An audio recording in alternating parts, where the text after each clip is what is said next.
ប្រទេសថៃប្រកាន់កញ្ចប់នគរការមនុស្សធម៌និងកិត្តគូដល់អាយុជីវិតស៊ីវិលជាចម្បងភាគីថៃគ្មានគោលនយោបាយវាយប្រហារលើប្រជាជនកម្ពុជានោះទេហើយមិនដែលចាត់ទុកថាប្រជាជនជាសត្រូវនោះឡើយប្រទេសថៃផ្ដល់នូវសារៈសំខាន់ខ្ពស់បំផុតចំពោះសុខសុវត្ថិភាពប្រជាជននៃប្រទេសទាំងពីរជៀសវាងប្រតិបត្តិការនៅក្នុងតំបន់ដែលមានហានិភ័យចំពោះជនស៊ីវិលនិងគោរពនៃសិទ្ធិក្តីថ្លៃថ្នូររបស់មនុស្សប្រទេសថៃសូមបដិសេធយ៉ាងច្បាស់លាស់ចំពោះការចោទប្រកាន់វាយប្រហារមកលើជនស៊ីវិលប្រទេសសម្បែងសាលារៀនវត្តអារាមនិងហេដ្ឋារចនាសម្ព័ន្ធស៊ីវិលរាល់គោលដៅដែលភាគីថៃបានធ្វើបដិបត្តិការគឺជាគោលដៅខាងផ្នែកយោធាដែលត្រូវបានបញ្ជាក់រួចហើយថាត្រូវបានប្រើជាមូលដ្ឋានបាញ់ប្រហារ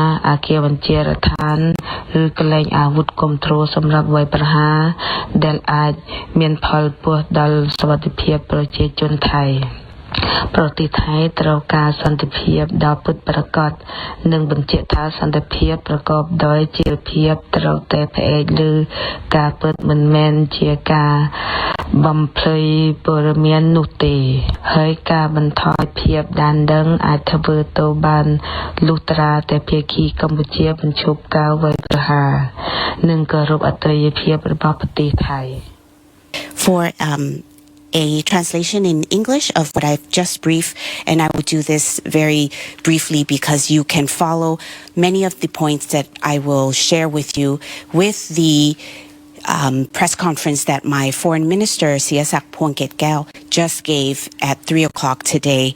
There are 3 issues that I'd like to update on. The first regards the conversation between Prime Minister Anutin and President Trump last night. This morning, there was a post on Truth Social by President Trump referring to the landmines as roadside accidents. There may have been miscommunication for one reason or another, but the Thai side firmly underlines that these were simply not accidents. There were 7 landmines in all, and it was an issue that we've raised within the Ottawa Convention with evidence, with the conclusion by the ASEAN Observer team who went to the field to confirm that these landmines were newly made with the intention, therefore, to lead to harm. There was another point that he made this morning regarding the fact that Thailand indeed desires peace, but peace must come with genuine commitment and action, demonstrated in action. This morning, unfortunately, there were additional attacks from BM-21 rockets that Thailand has had to once again exercise our right to defend our sovereignty, territorial integrity, and the safety and security of our citizens. This is quite clear from, unfortunately, the events that we witnessed this morning. Another point that he made was the proposal by Prime Minister Hun Manet regarding an investigation through satellite imagery to confirm the clashes and the initiation of the clashes, which my foreign minister clearly stated that he certainly welcomes any independent investigation, and for that investigation to include also an investigation into the landmine incidents. This is what we have repeatedly, in fact, requested from the Ottawa Convention and the United Nations Secretary General. Also, a comment was asked and it was responded to regarding a post by the Senate President Hun Sen regarding a proposal for the government of Hun Manet to consider suspending travel for Thais traveling out of Cambodia. This reflects, very unfortunately, a lack of appreciation for the basic understandings, the basic principles of international humanitarian law, international human rights law, international law in general, whether that's the UDHR, the Universal Declaration on Human Rights, Article 12 of the ICCPR, the International Covenant on Civil and Political Rights, and also the 4th Geneva Convention, Article 35. The last update that I just gave was regarding Thai nationals in Boipet waiting to return home. We received a confirmation earlier today that they were allowed to return and that the border would be open from 1 o'clock to 4 o'clock. Unfortunately, shortly thereafter, that confirmation was changed to a postponement. So we are waiting now and hope to hear from the Cambodian side very soon. Wish very much for their full cooperation to confirm a new time for Thais to return home. And at this point, I would just speak to Thai nationals in saying that there are other avenues for you to return home. If you must do so immediately, please contact the Consulate General in Siem Reap and we will arrange for a ticket home for you right away. The numbers right now are that in Cambodia, we have registered approximately 600 plus nationals waiting to return home and have already repatriated quite a large number, 350, and a little over 300 remain. Thank you so much, Ka. May I translate this to English? The Ministry of Public Health has been working in close cooperation with the military to ensure the physical and mental well-being of our fellow citizens affected by the ongoing situations at the border. Based on the latest data, the total death toll stands at 7. This includes 4 individuals who passed away during the evacuation and 3 within our temporary shelters. Why these deaths were medically attributed to the worsening of their severe medical conditions. We acknowledge this as indirect casualties resulting from the current situations. However, regarding the attack this morning in Kantaralak district, Sisaket province, 6 civilians were injured. We can confirm that 2 individuals are in serious conditions. Both have been successfully transferred for the advanced care to the Sisaket Hospital and Sapasit Tipasong Hospital. As for the other 2 received moderate injuries, were transferred to the Sisaket Hospital, and the remaining 2 were discharged from the hospital and returned to home. At the same time, prioritizing public safety, the ministry has temporarily closed 12 hospitals in high-risk zones and partially suspend service at 8. Additionally, 212 sub-district health promoting hospitals are also closed. We have successfully evacuated 690 inpatients to safer locations, and we also have robust contingency plan in place for further transfer in case of any incident involving heavy weaponry. To support this temporary shelter, we have deployed each day over 500 medical teams specialized in disease control, hygiene control, and also mental health. Furthermore, we have established 2 field hospitals in Buriram and Sa Kaeo province, which are fully capable of handling patients regarding any rapid changing situations. On the mental health front, our MCAT team are working alongside with the village health volunteer, nurse, psychologist, and psychiatrist, and also have screened over 183,000 individuals in the shelter. We also identified approximately 2,000 civilians exhibiting high stress and also high risk of self-harm. I want to assure you that every single one of them has received psychological first aid, psychological counseling, and also some has been referred to psychiatrists where necessary. We are also placing special emphasis on our children, our elderly, and our frontline workers to prevent any long-term psychological impact. For the 302 pregnant women currently under our care, we are conducting health screening for every individual and monitoring their pregnancy closely. Any high risk will be immediately transferred to a hospital to ensure the safety of both mother and child. Finally, I would like to reassure the public that the Ministry of Public Health has fully prepared our medical personnel, our facilities, and our medical supplies to handle this situation. I encourage everyone to send their support and solidarity to our fellow citizens and also our dedicated officials from our agencies who are working tirelessly on our ground. The Ministry of Public Health will continue to stand side by side with the military until the situation is safe and secure. We are deeply saddened by the hardship our citizens are facing right now. It is our sincere hope that the targeting civilians areas by the Cambodian side will cease immediately, and that the highest principle of humanitarianism will be upheld and respected by all parties. Thank you. So a very good afternoon and welcome to the press briefing by the Joint Press Center on Thailand-Cambodia border situation. Just briefly on the update of the situation that happened or took place over the past day or so. Let's have a look at the information here on the timeline. Of course, we'd like to highlight some of the key events that took place. Last night, Prime Minister Anutin of Thailand actually had a phone call with President Trump of the United States. And of course, that led to the press briefing conducted by the Minister of Foreign Affairs to actually address the updates of the situation of the talk between the two leaders. And now, since 11 p.m. last night, Cambodian armed forces continue their bombardment into the Thai territory, leading up to what happened right through the night until the morning. The Cambodian forces initiated attacks against the Thai sovereignty along the entire border, and that actually continues to now. And I'd like to highlight one key event here is that the effect on the civilian properties and lives.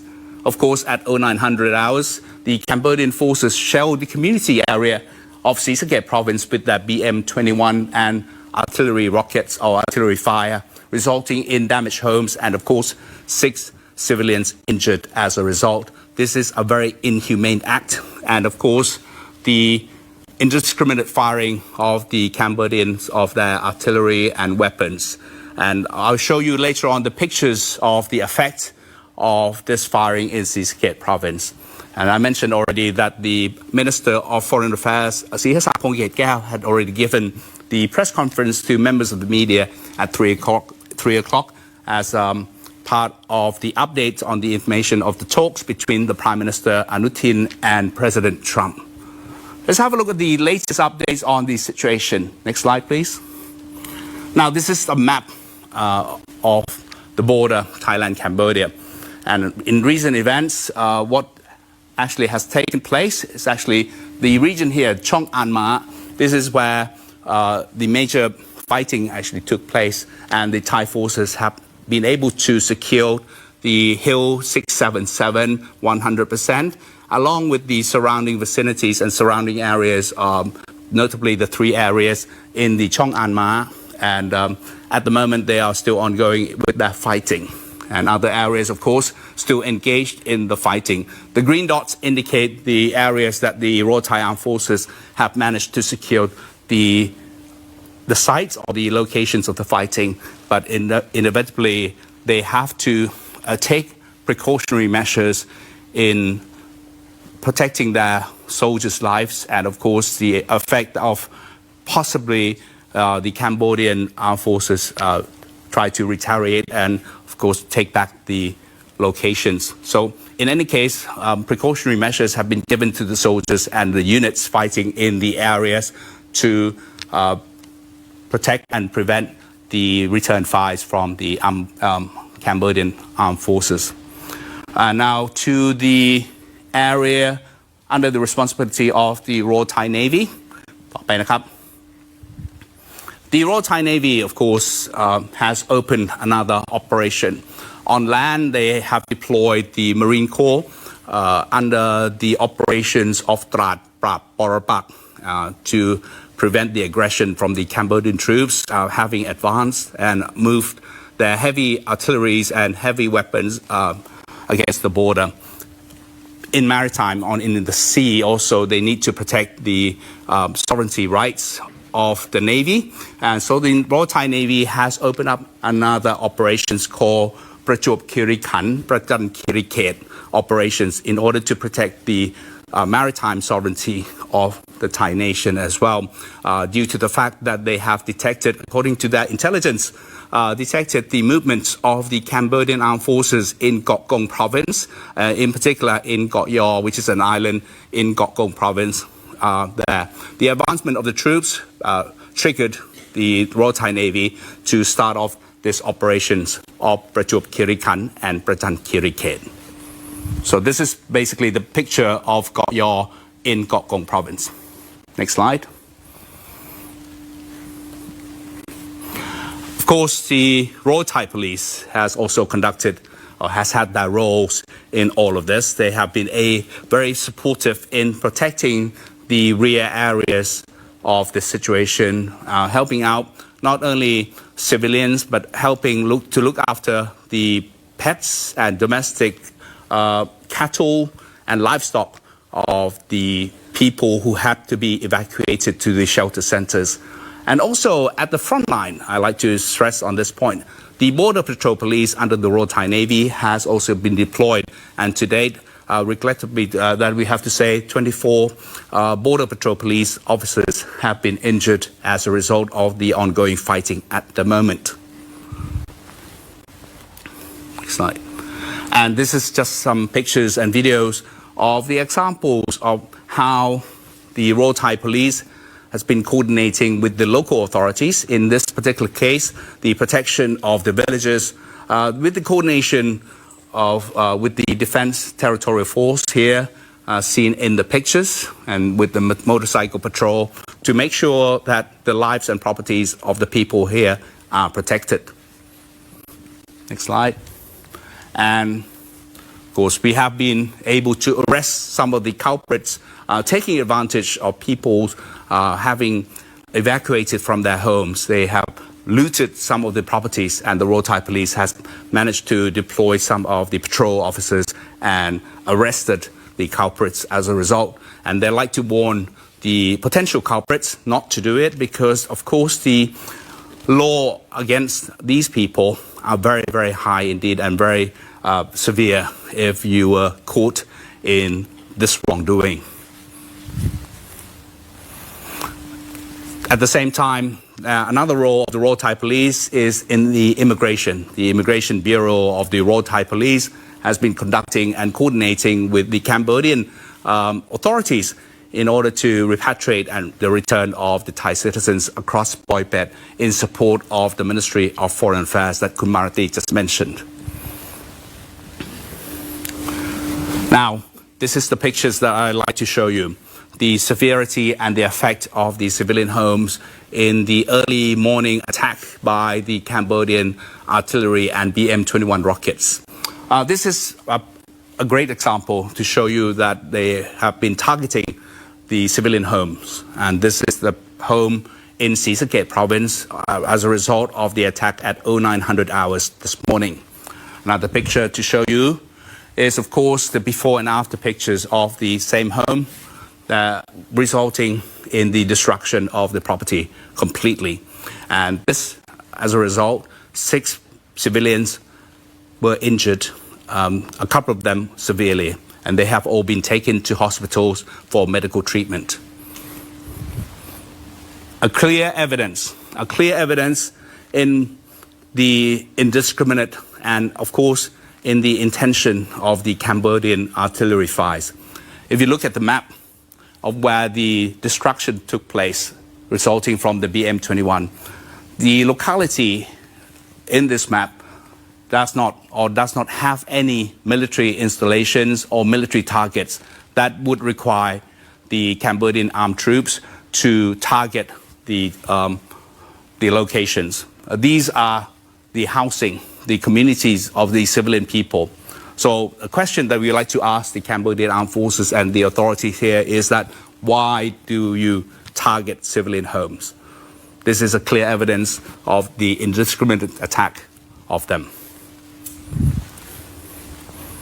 And of course, some of the pictures of the assistance and help by many agencies working together in evacuating the civilians who have been injured from the attack this morning.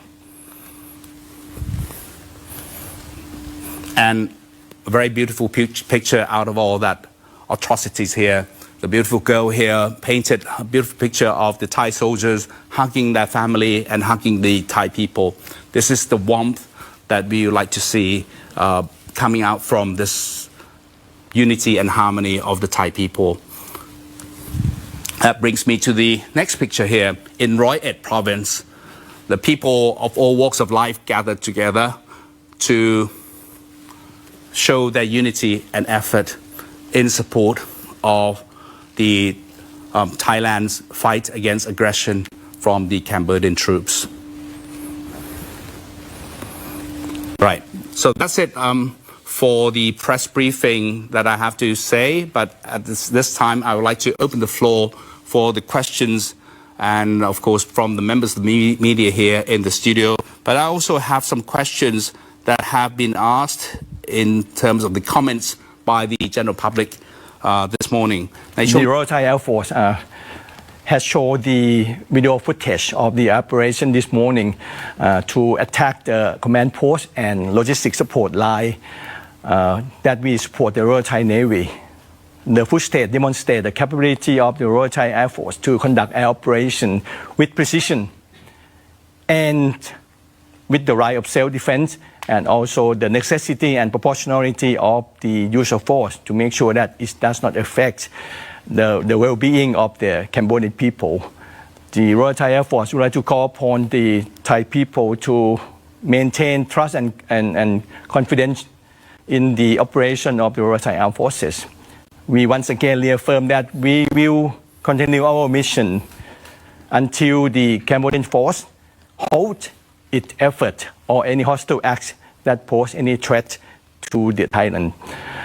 We would like to make sure that we will continue our mission to the fullest extent of our capability to safeguard national sovereignty, protect national interests, and also to ensure the safety and security of Thai people. ขอบคุณครับ ขอบคุณครับ ขอบคุณผู้แทนของกองทัพอากาศนะครับ very clear and concise in the explanation by the Royal Thai Air Force spokesperson. So just a quick mention of the question asked by members of the public here that there has been news and rumors that there has been some advancement of the PHL-03 of the Cambodian Armed Forces to the Previher area. And we like to confirm that there is no movement as such.